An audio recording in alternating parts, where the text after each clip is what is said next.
And we just thank you in advance. In Jesus' name I pray. Amen. Amen. Amen. Amen. And so as we get I'm going. glad you didn't close your eyes, Pastor. Yeah. No, I'm not going to do it. So as we get going, I'm going to start the recording process, and then the live feed.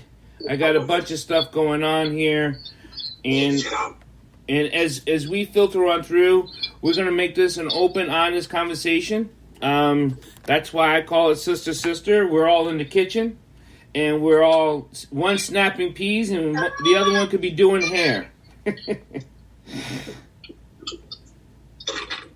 So, as Bridges Live, my podcast channel comes up. Everybody, welcome to Bridges Live, and welcome to Sister Talk and Black Coffee Conversation.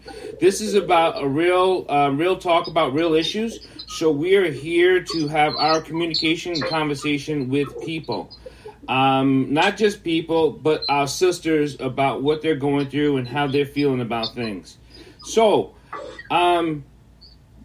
let's get right into it, and let's talk about our lives and what is going on at this time. And I just gonna put it out there because I got someone had asked me, why are you calling this sister? And it reminded me of one of my favorite movies, my wife's favorite movie, The Color Purple. Sister. So it got me going there. So, but we need to talk to our black sisters and our black queens about what they're feeling about this racial tension, about this racial disharmony, and really about how they feel, because this is what's holding us all together anyway. So, Cousin Cheryl, you can go first. Well, right now, I have to say that there is currently an energy that is very unsettling, right? So I feel like, I really personally feel like this is a time for us to be aware, acknowledge our situation that's going on. I believe that the powers that be have created a reset for everybody, in terms of, us having to be in the house. And, I don't think it's a coincidence that, COVID occurs and our uprisings are occurring, the energy that's going on here right now. I don't believe in any types of coincidences, anything like that. I believe that it's all kind of the evolution of what is necessary to occur for next steps, right? The reset, so to speak. And it's distilling, but I think it's a time for us to strategize and start getting more collective, and working toward a unified goal. I'm not sure what that unified goal is exactly. I mean, I have some ideas here and there, but I think it's definitely a time for organization and strategizing. Sister Sherry, there's some racial situations going on that's never being addressed, even though there's other things being addressed. And are you women feeling the pressure of speaking more, or are you women how do you feel about that? I know that there's more pressure with speaking out. Well, there's several things. There's more pressure with speaking out more, and then there's also more pressure with trying to remain professional in the workplace and not say more and remain encompassed in that team spirit and trying to stay within the box of that. Are you trying to say politically correct? You trying not to curse somebody out? Yes, I am. It's getting hard. It's sitting there like this. Yes, I'm trying not to grab the arm of the couch. And as you notice in the backdrop, I have a number of pillows and set. Yes. And it's very difficult not to do that and not to just call people out for who they are. But there just comes a time where you just have to do that and say, I'm sorry. This is where we are. This is where we stand as a group and as individuals as well. And Jen, how you feel about that? I mean, with the many things that you're going through and the things your family is going through and working with, how are you feeling about all this? Well, me and my husband, we're mixed. So my mother is white, and so I have experience with both sides. So it's kind of hard because you got white people who are not prejudiced, but they don't really understand what's going on. Like they don't even understand that racism is here. They really do not believe in their heart. Like they're like, what do we say? Like we live in an all-white community. We are the only black family there. And our neighbor came up to her husband. He's like, can I just talk to you? And he's like, yeah. He said, I don't know what to do. All this stuff just came up, and I don't know what to do, and I don't know what to say to people. And then people get angry at these people. Oh, they're racist, but they're not. They don't understand. They don't know. So then you got the people, okay, so like yesterday we went to Dyer, which is a grocery store in Michigan, and this lady was racist. And my husband, who grew up with a black family, he didn't even realize it. But I did. So what she did was, he got in one of them buggies that drive you around as the old people get in. And when he got out, he grabbed his phone and she said, you can't take that with you. What do you got? And he was like, this is my phone. And she said something to him. And I'm like, well, what is she talking about? Everybody knows there ain't nothing you can take with you in that buggy. Right. So when I got done, we were checking out, and I got my daughter's birthday presents. And what we did, we put a warranty on one of her presents, but there was no information. So I went up to the lady. I said, could you tell me what I can do to get information on the warranty for one of my products? Well, what did you buy? Is it on the receipt? What specifically did you buy? I said, it don't matter what I bought. Yeah. I just need to know about a warranty. It don't matter because all warranties are the same. But when she kept on asking what was in the bag and if it was on the receipt, I just looked at her and I walked away. I didn't curse her out. I didn't say a word, but my husband kept on entertaining her like, well, this is what we're trying to do. But finally I said, come on, because I knew what she was doing. And she knew what she was doing. But all white people don't know what's going on. They are really like, they are so in a bubble because they've never had to deal with it. So now I'm going to ask you, sisters, and I think my wife is back now. Is those situations are coming up? We hear from my daughters. My daughters are mixed. My children are mixed. They're going through a very situational between how they feel, and they get it from both sides. But Janine, how are you taking on just even what happened with Jen? It's angering to you, and you live you have situations that you deal with every day. Yeah, I think what my husband is talking about, I work for a Jewish family. I've been with them for 24 years, taking care of their special needs son as his nurse. And I know these people very well, and I know their hearts. And my neighbors who I've lived next door to for over 20 years, I know their hearts. And so it is very difficult when you have people that are the white people that you know their hearts, you know they're good people, and they have even said to me with all of this, like, they never really said we didn't know this was happening. They're like, we don't know what to say to you. We don't know how. We don't know what to do. And it's not our job to educate the white population on how to govern themselves accordingly. That's not our job. I shouldn't have to tell you how to respond. You are a person first. Look at us like we are people as well. And so over the years, we've always talked openly about race and when things have happened. So again, I'm in a situation where I am around, that population a lot.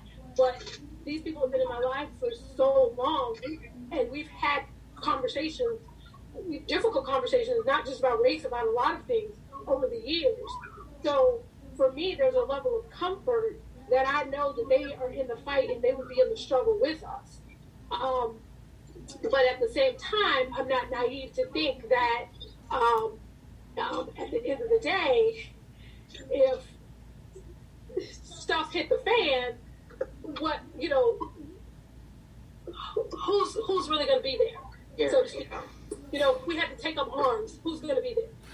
So you sisters, all of you, there's some other women out there don't feel like you sisters got their back. Now there's a problem there. Right? We're not even talking. What do you mean? We don't have their back? Like, because I think there's some women who are very fighting against each other. We have too much infighting. Okay. Oh, you mean sisters fighting sisters against sisters? Yeah. Competition? You mean like competition? All of it. It's really all of it. I mean, we got to get past all of it, and somehow, if the unity of women don't pull together, I mean, the men have its own issues, but if the women don't pull together, we're in trouble. Right. Yeah. Because we're the foundation, the nurturers. Right. Well, I think that I think that at the end of the day, when it comes to Black women supporting one another, whatever differences, it's almost like when you're growing up in your house and you can fight with your siblings all day long, and then you go out in public and somebody wrongs your sister that you just had a fight with in the house, and you're on her side because that's your sister. And so we may have our differences here and there, but at the end of the day, let something go down, we're going to have each other's back. Sherry? Right. No, I totally agree with that. We do stick together with our siblings, but as a group or a race, we have to learn to do that as well, which brings us to the point of not taking each other's lives as well. I mean, that's the elephant in the room. Wow. As well, that we have to, that no matter what goes on, we still have to come back to that as well. Yep. No matter what other topics we discuss and what other groups or in circles that we discuss, whatever topics that we're discussing, we still will always have to come back to that topic. And we can discuss that, and we're not going to let other people take that as a reason to not do the correct policing or whatnot. But there's still something, too, that has to be resolved as well. Oh, absolutely. I totally agree. Jen, how do you feel about that? Older women, yes. Older Black women have each other's back. They have a different mindset. But younger Black women, they are so jealous of each other. They don't have each other's back. They rather fight with you because you're cute or your hair is better than mine or you got that man or that's like if my husband went out and cheated on me. Instead of dealing with him as a Black woman, what we do is we want to kill the women. You know, we don't stick together as younger Black women. Now, older Black women is a little bit different. They're a little bit seasoned. They learn. They have a different mindset. But younger women, no, it needs help. I'm a little bit older, but I'm still in that young bracket. But people like me who have that different mindset need to help the younger people, the younger women, learn how to come together. You know, because we're not there, especially where I am from. They rather fight each other than to have unity.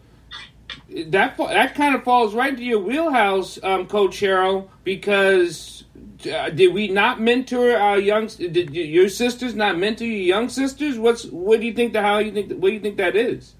So this takes me back to the very strong belief that the condition and the current state of our people, and I mean all of us, people of color, brown people, people who are descendants of Africa, we have a broken heritage. Therefore, it is impossible for us, unless we are taught, conditioned, trained, unless there is Maya Angelou has a part of her book, and Ayanla as well writes about this, where there are certain rituals and certain practices that have to be taken place where you are enlightened and awakened, and you kind of have to be down in the bottom of the barrel, and your heart has to be scooped out in order for you to kind of see the light and understand and start tapping into the possibility of getting some education and some knowledge. But if it's broken and it's systemic, then it's generational. And so you can't have a 30-year-old who has sense if she comes from generations of brokenness. Therefore, her mind, it's unfathomable. She can't even imagine what you're talking about, because this is on purpose. I mean, right. It is done on purpose. I mean, Christopher Columbus said it himself. Right. When he got to Hispaniola, these are docile people that we can take over, and we can just rip the whole stuff over. Do what we want. It was intentional. It's manipulate. Yeah. So now we can't. So we basically, and with all the programming and with all the lack of education, my 10-year-old is talking to me. We're going over her history studies, and she's telling me about Harriet Tubman, and I'm like, do you understand what this really means? Yeah. She's clueless, yeah. right? She just doesn't even understand the concept, because the world that she lives in, she doesn't see. She is quote unquote privileged, right? And she doesn't see degradation. She doesn't see poverty, because her family has tried to show her different things, but it's at this point now where it's like, you need to actually know that we didn't just, wind up in this house. Like, there's a lot of work, and you got to know where we come from and understand that if you don't get your mind right, honey, when you are 30 years old, I don't care how cute you think you are, it's not going to mean anything. You're going to wind up just like everybody else in the street with the broken mind and everything else. So I think with conditioning, we have to. Our kids are still sleeping. They're sleepwalking, so to speak, and many of us are also sleepwalking. And I don't want to say it's not our fault, but it is the result of intentional programming that has broken us. So I'm going to go to Sherry. I'm going to go to Sister Sherry here. Are we in a fight for our lives?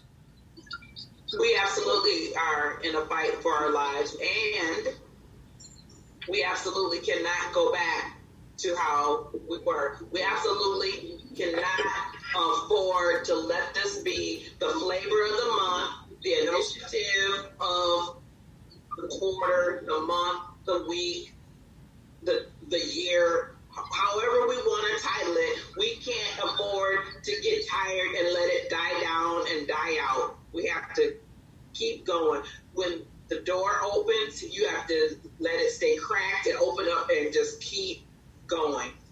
Because we may not get this opportunity again, at least not in our lifetime.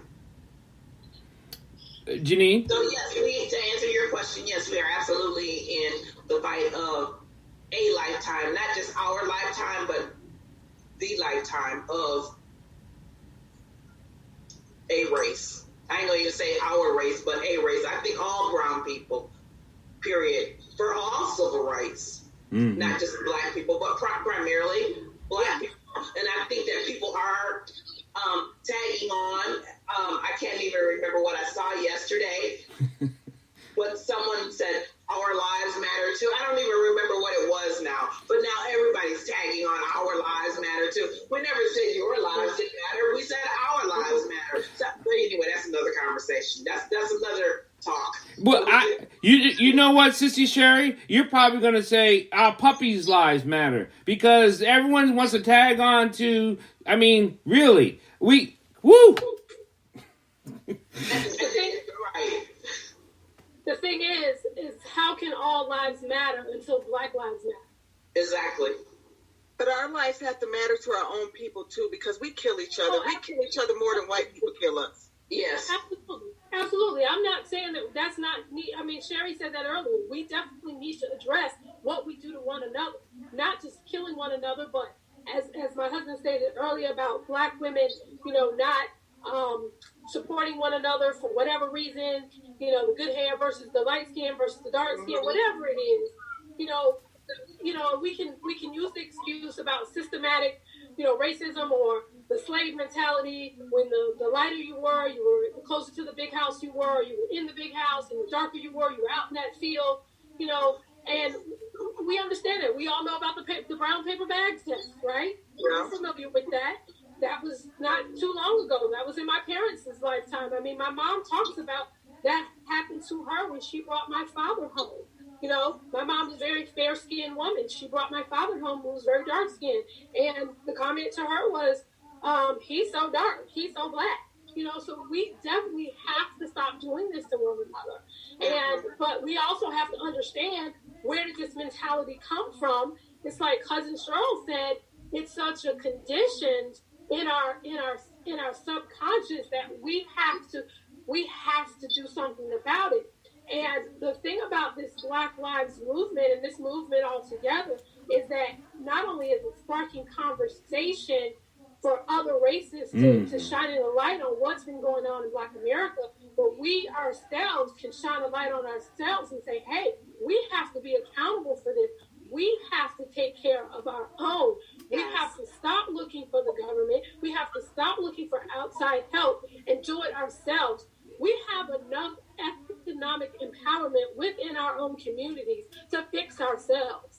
We really do.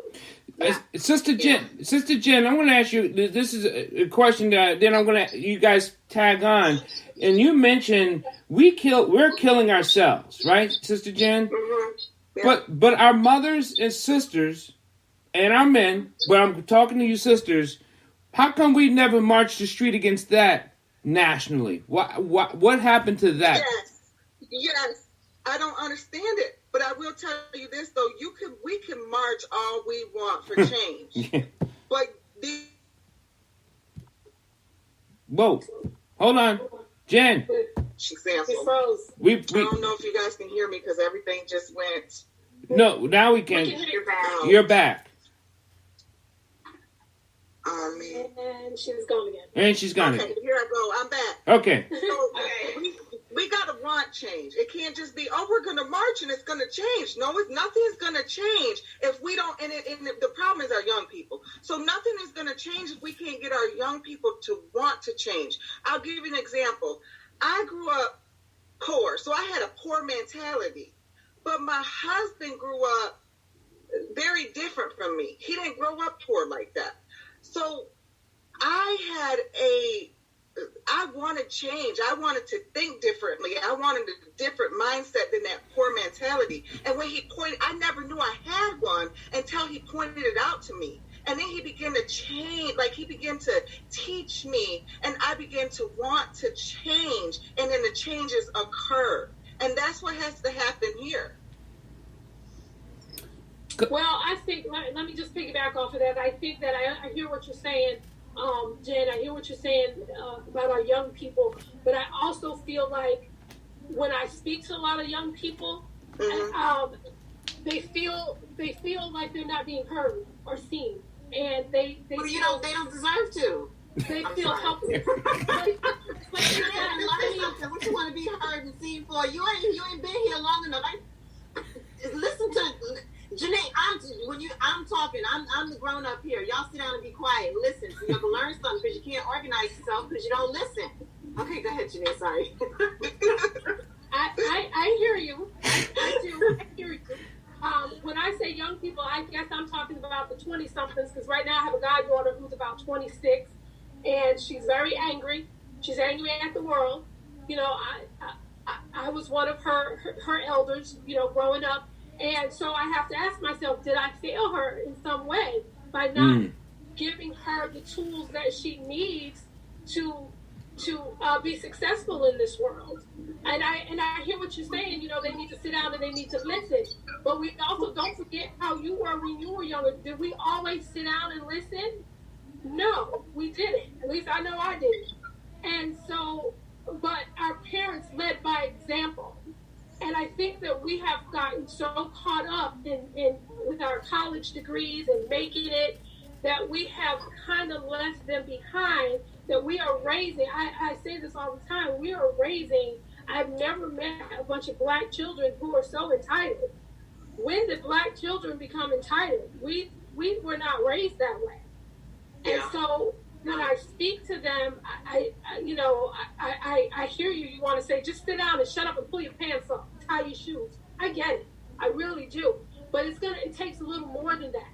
It takes us, the governing adults in the black community, to sit down with them and not just say, sit down and shut up, and nurture them and pull them up and say, you got to get education is the key. And college isn't for everyone. Educating doesn't mean college. It can mean getting a trade, learning a skill so that you can take care of yourself. You can take care of your family. You can have some pride. So we can, it's easy to say the young people, but we are their governing adults who they are looking up to. No, I agree. No, I'm just saying, I do agree with that. It is incumbent upon us to guide them, to teach them, but they have to be willing to listen and learn. I mean, I'm director level executive at an agency, and I'm getting into arguments with millennials on process is how things are to be done. Now, I'm going to give you a platform because you are youthful to share your new ideas, to demonstrate some innovation. However, understand that you also have to be able to take instruction. And I think what you're talking about with the entitlement of the young people, they're less willing to actually take guidance and instruction. I mean, I feel it in my very young children, and I know that they get the example from their babysitters who are millennials and teenagers and things like that. They're not necessarily ready to sit back and actually receive the information for us to give. Well, that's what we need to do, push them to listen so they can actually get our training. The programming you talked about, Cousin Cheryl, before, because it's the narrative, right? We have not been able to control our own personal narrative. And I see some of these TV shows and these movies, and the narrative says, bump y'all, I am going to do this by myself. I don't give a damn what you say to me. That's the narrative that's being portrayed on these movies, these game shows, these TV shows, this music. So that's a problem itself, Sherry. Right. Well, that's true. Well, there's two narratives actually. There's that narrative where they want everything and they want it right now and right here. They don't want to wait for 30 years. They don't want to do everything peacefully like MLK did it. We don't want to wait for somebody to hand us something. We don't want to merge, wait and see if it's all going to work out. There's that. But everything can't be contributed to the young folks either, because we got some old fools too. So there is. Let's not put that all on the millennials, because we got some folks in their 40s and 50s and 60s and beyond that ain't made some wise choices either, and still ain't making some wise choices. Right. Trying to do enlightenment is a chosen path. So exactly, because everybody that was doing some looting, all them wasn't some 20 and 30 something either, because I haven't seen some folks that was running and carrying some stuff. And those with some holes with some pants hanging out too. And I'm like, I had no heart attack trying to carry everything. Yeah. So it's a lot of folks that need some teaching and training and listening and getting some training and some other things. So I'm just saying I'm not saying that it's not young people as a whole, but some of it is people as a whole. That's so. Hey, Sister Jen, is is it now time, whether it be men or women, but specifically women, to just start calling people out on their shit? You got to be careful. Nowadays, they'll shoot you. But They'll shoot you. that's scary because we're trying to talk to our own people, and now we can't even feel like we can say something to them because of that narrative. They'll shoot you. They'll kill you these days. So you can't you can't call them out like that. You know, it goes back to, I was listening to the mail show earlier that my husband did this morning with the men, and they were talking about we haven't had our village in a long time. You know, I remember playing on our street in New York, and if we stepped out of line and Miss Jenkins was looking out that window, Miss Jenkins would chastise you and put you in your place. You cannot do that today.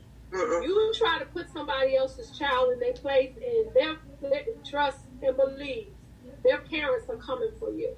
And what we have to understand is that diminishes the when you do that in front of your child. If an adult chastises your child and you're not okay with it, that's fine not to be okay with it. But I think that it should be something discussed in private with you and that other adult, because when you do that in front of your child, it diminishes authority to your child. So these children don't look at other adults as, you know, they're looking at us as their equal. And so, again, we have done this to ourselves. Yeah. You know, there's no doubt in my mind when I was growing up, my neighbors were Mr. and Mrs. So-and-so. I cannot tell you how many times I've walked into friends' houses and they, you know, they'll call me by my first name. And I go, hey, what? I'm sorry, what? And I correct them on the spot. I'm like, I'm not your friend. We don't hang out. And then, oh, Miss Janine, okay, let's reel this in. You know, and so, you know, these are the things that we have lost within our community, because that was a lack of respect. Even if it was the homeless man on the street, you said, "Hi, Mr. Homeless."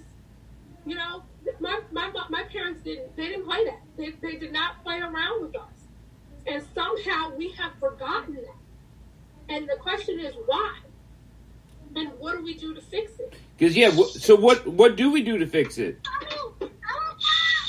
Right. Well, I think the first thing that has to happen is that we have to have an inherent want to fix it, and that means we have to want to be organized to fix it. We can't just what's the word I'm looking for? We can't just push our way in and demand that things are going to be fixed and just push people out of the way. I'm not saying that peaceful protests didn't work, but there has to be some sense of order to getting things done. You just can't, for the lack of a better term, bogart your way in and just start demanding things. Because when we all know when you start doing things that way and your face is brown, there's going to be some dire consequences. Let's just be honest about it. You're not going to be able to do that. You'll have the National Guard marching up and down the street. You have to have a plan, and you have to have some organization to that in order to get some folks at a table with a sit down. But let's be honest, we have to have some real folks that are going to be there talking on our behalf. And these weekend civil rights folks, the folks that only meet folks when something has happened and then they go back to their corner, I call them like the National Guard folks. They only there when something happened, and then the rest of the time they just collecting the check. I'm gonna try not to call out nobody's name because we're gonna post this, but you know who I'm talking about. You don't see them no other time. I call them, they like the National Guard. What do they do any other time? That's less than the National Guard. The National Guard, at least they Yeah. So when Cousin Cheryl, you talked about organization, is this something that it's more this grassroots knocking on neighbor to neighbor type information that we got to do to, because like Sister Sherry says, some of these people just come out of the weeds just to get their names in the paper and do the talking heads, and then all of a sudden poof, they gone. I believe that it requires strategy and organization, but I do not believe that it should be overt. I believe that because of the fact that there are two very distinctive types of systemic racism, which is covert and overt. Mm-hmm. So overt racism occurs when you have like the psycho who goes out and like bombs a black church. And then you also have years and years of redlining in neighborhoods, black folks who are not able to buy homes, the education system, the fact that there's no food in poverty, which is covert, and it takes place over a period of time. I feel that we need to kind of use the same methodology and covertly over a period of time put very specific things in place to set ourselves up for our own security and our own growth and our own expansion of a people. And so I don't think it's a matter of knocking on doors, because then they know who you are. They know that the idea is that they want us to be a part of the institution. Gotcha. And sometimes you kind of have to be, like you said, Sister Sherry, the person in the room kind of just sitting there gritting your teeth, but you're understanding and you're taking in the information that you need to take, because they don't know what you're strategizing. They don't know how you're organizing internally amongst yourselves, to protect yourselves. Correct. So perhaps, there are some approaches that go that way, leading by example, right? We're going to do exactly what they did. Mm-hmm. Right. So with this type of conversation, with sister conversation, is there a way you guys can talk to the other sisters out there and let them know what? Jen? You're on mute. She's mute. Oh, she's mute? I think... I'm sorry. My son started crying. I didn't want to interrupt. I think that we need to let other women, sisters, know that, we need to unite. We need to be as one. We need to come together. If we can get, women together and just, like I'm on here with you guys, and I get other women come on here, and they get other women to come on here, and so on and so on, we can build a tribe. Yeah. That can, be a village. Around the country. The village, I agree. Grassroots campaign, as Sister Cheryl said. Yeah. Yes. But you know what? It just don't need to be black women. It need to be some white women All too. women. Mm-hmm. I mean, sure, if you support the cause, you can get on board. But I mean, we got to take care of ourselves first, right? Because they all right. Right. But I think they're fine. You need that. Yeah. Right. Yeah, I'm with you, Cousin Cheryl. They're fine. I understand what you're saying, Jen. I get it. I do. Because like I said, I have every day, and I love them to death. But it's like Cheryl said, we gotta look out for us. We gotta take care of us. We really do. I'm good with you, but my priority is home. Yeah. Exactly. Yeah. How I look going to clean your house and my house dirty. That's true. So let me take care of my house first, because you're gonna take care of your house first. Believe that.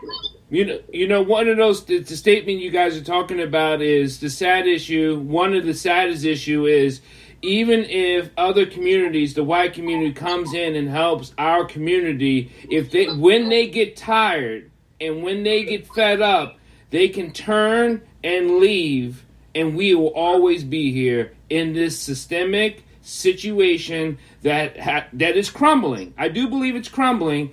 Or it's cracked. Which one do you think it is? Do you think it's crumbling, or do you think it's just cracked? I think it's crumbled. Okay. Rubble. Yeah. So one of the things, what's next? What's on that next evolution scale for us to move? We're moving forward. It's crumbled. What's next? There are a lot of so if you're looking for the information, it's there, right? Right. I mean, I think you and I were talking about this before, Paul, and again, it's like, I know that things don't happen by coincidence. So now, with everything that we're in this current mode, it's not all the things that are occurring are not coincidences. They are actual realities that kind of it's just what needs to take place at this time in order for change to come. So there's rehabilitation, there's teaching, there's when you raise your hand and you say, I want to take responsibility, then you identify and connect with the other folks who also want to take responsibility. There are people out there doing things. Get on board. Say, okay, I want to set up, something here. Let's unite. Let's connect. So that, because again, it has to be repetitive. It has to be, we have to create a movement. You got to build the foundation, the momentum, so that the movement exists, right? And then you have to consistently sustain the action that's required, to maintain that. Yes, we need to get in on all levels, so that we can identify where our safe place needs to be. And we're gonna have this once a month, so invite the women on, because women need to talk. Men need to talk. Women and men need to talk. Mental health men need to talk. Mental health women need to talk. There's these roots that just need to be mended. Otherwise, our community stays broken. I agree with that. Yeah. The conversations need to happen. Do you think, Sister Sherry, there's these racism that's coming out that's now not covert anymore? They're definitely overt. And in Chicago, there's things that just people are not talking about. I would say to a certain degree they're not talking about it, but on the other hand, they're acting on it. Okay. And when I say acting on it, in some instances, they're acting on it in different groups, but also in workplaces as well. So you're seeing it in a lot of different arenas. So people aren't by far being silent about it, and I don't think that's just in Chicago, but it is definitely happening here and in some other places. And you see it also in social media. People are just no longer silent about it, and not that they were necessarily silent about it previously, but now you're seeing it becoming more openly prevalent. Janine, I know when you watch something and there's some people that's just come out of their face and say, how can you swim in this pool? Who are you? You're very upset over it. Is there a different way you women, sisters could act differently to get a better result? Or should it just be what?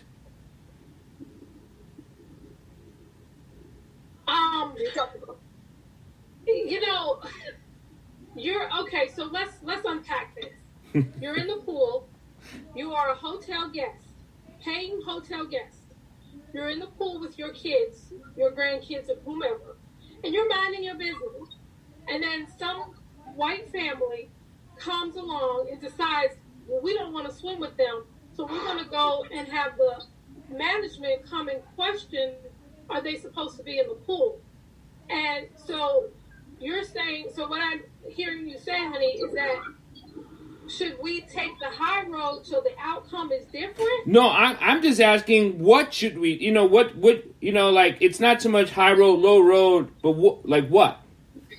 Because... Well, I mean, from that, because I know you were, when I was watching that video earlier, and I was getting, once again, upset about it. And, because, here I am with my children.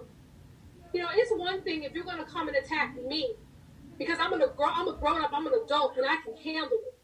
But you are subjecting my children to this nonsense. Are their lives not worth having to have their innocence stripped away from them at 5 and 6 years old when they just want to get in the pool and have a good time and be children? So I don't know any woman, I don't care what color she is, she's going to become a bear because you're messing with her toes. So it's the same thing with the lady who bumped the daughter, the black girl, when she was coming out of the store. I don't know how that escalated like it did, but again, any mother is going to protect their child. So in a situation like that, I don't know any woman of no matter what race they are who would be docile in that situation. So, can they handle it differently? I don't know, because honestly, I think that I'm pretty sure that had that been me and my children or my grandchildren or my godchildren are there, I would probably respond the same way. Like, how dare you? How dare you? Who are you to question me if I'm supposed to be swimming in this pool? Who are you to do that? So to say how should we govern ourselves, it would be difficult to answer that question. Because at the end of the day, you don't know how you're going to respond or react until you're actually put in that situation. Yeah, I agree with. When you see these different situations occur, whether it's somebody that's barbecuing in the park, walking their dog, or whatever these situations, have been across America, we can say what we would do, but until you're actually in that particular situation, first of all, you're going to react, but how you're going to react and at what level, that you don't know until it happens. You're going to say something, but what exactly will you say until it happens? You don't know. Jen? But you're going to say something. Something's going to occur. Oh, yeah. Yeah. Sister Jen? Yes. How do you feel about that? I know that I would act up. Yeah, I was trying not to go there. I would act up because, even in my ears yesterday, it took everything in me. It took God for me just to walk and not say a word to that woman. But I believe that we got to start thinking smarter than going off because, there's other ways we can hit them, and that's their pockets. We can sue these people. If somebody came to a pool and said, oh, they ain't supposed to be in there, and the management people say, y'all got to get out. Oh, we do? I'm going to get out my phone. I'm going to record the whole thing, and then I'm going to go see a lawyer.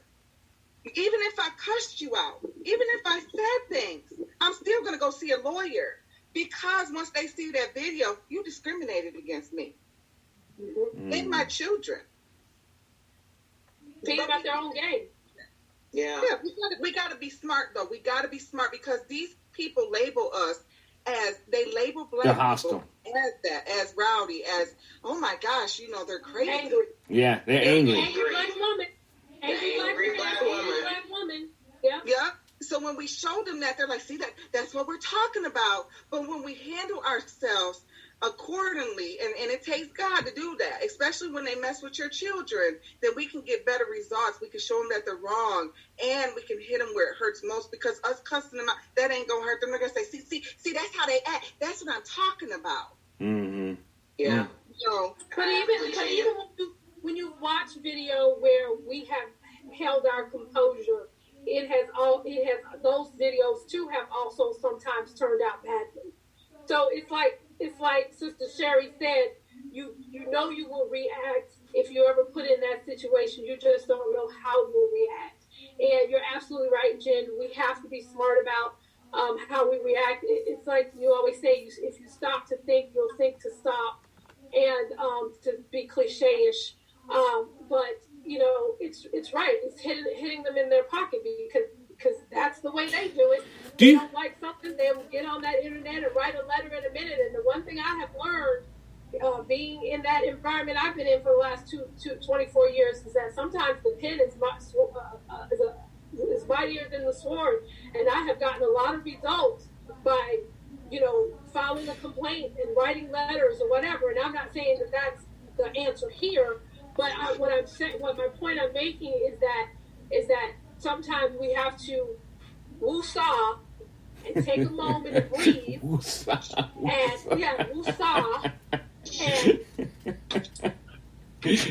And with calmness, try to. Like, I know you didn't just say. Did you just? Yeah. Did you just? Right. And that's the signature. Jesus better come and get you right now. Yeah, that is the signature of a black woman. She be like, did you just?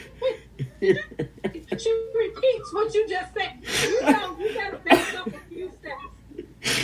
And more than the social distancing amount. I mean, more than the social distancing amount. Yeah. So is that the sister code? When the sister repeats exactly what you just said, it's time to rethink what you just said. Yeah, twice. Or they put that thing.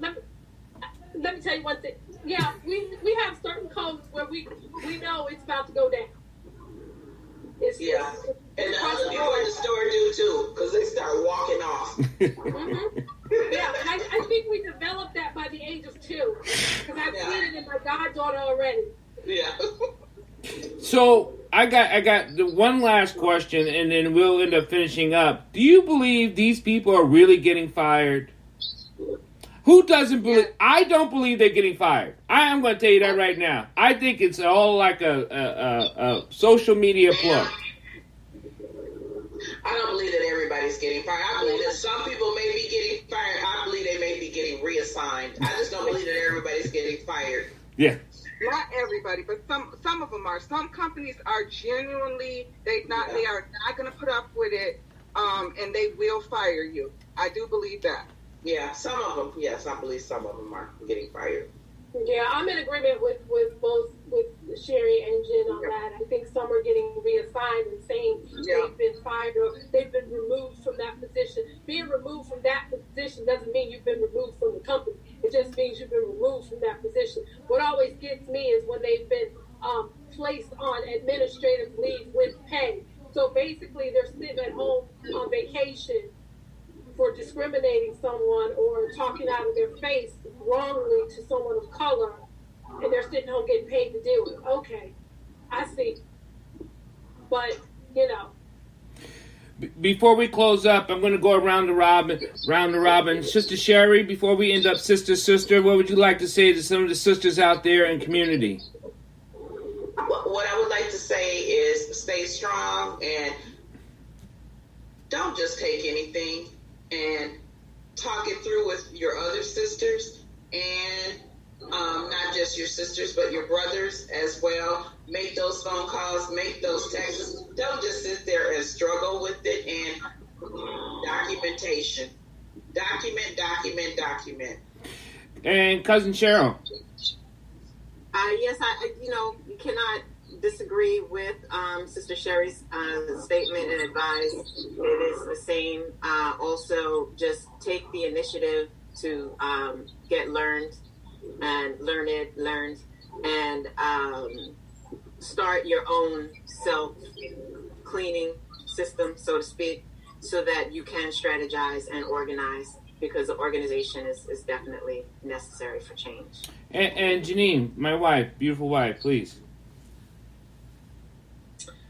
Again, I agree with these beautiful ladies that I've had the honor to spend the last hour with.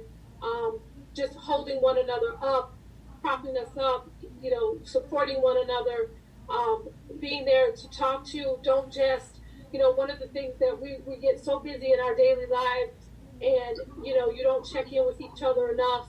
And what you do is kind of like, how you doing? And then you really are not waiting for the response. Or sometimes it's the response is, I'm okay. And you're really not okay, and it's okay not to be okay. When this all really started, my husband will tell you I was struggling, and I was, my friends and my white friends, they were just like, "Are you okay?" And I told them, I was like, "I'm trying to be okay, but I'm not okay." And And I've learned that it's okay not to be okay, and we need to be able to articulate that to one another without judgment.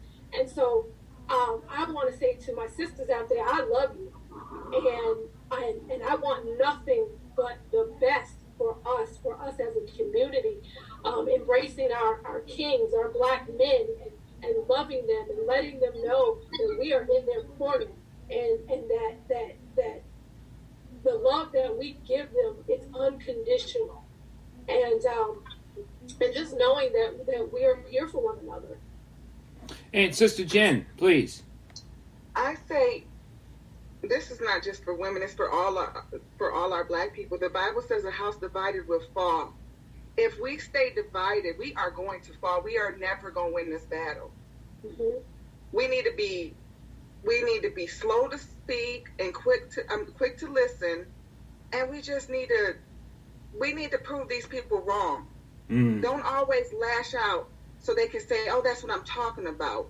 You know, we got to come together, and we got to be as one together, because if we're not.